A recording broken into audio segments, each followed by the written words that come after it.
السلام علیکم ویورز، آج کی ویڈیو میں ہم آپ کے ساتھ کچھ اعمال شیئر کریں گے۔ یہ اعمال بزرگان دین اور صالحین کے آزمودہ اور منقول شدہ ہیں، جن کے آپ کو بتانے کا مقصد مخلوق خدا کو تسبیح اور مصلی کے ساتھ غیر شرعی اعمال کی بجائے نوافل اور تسبیحات کے ذریعے جوڑنا ہے۔ ماہ محرم عظیم الشان اور مبارک مہینہ ہے۔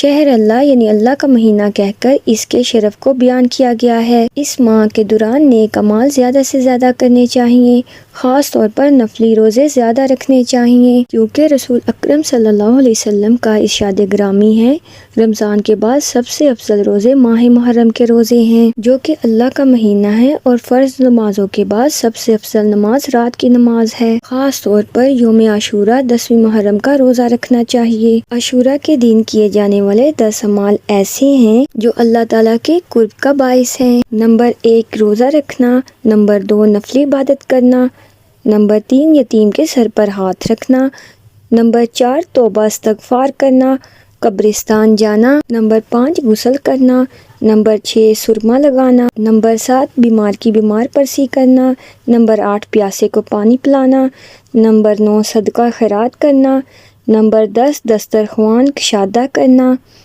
اس کے ساتھ ہی ہم اپنی ویڈیو کا اختتام کرتے ہیں۔ اللہ حافظ۔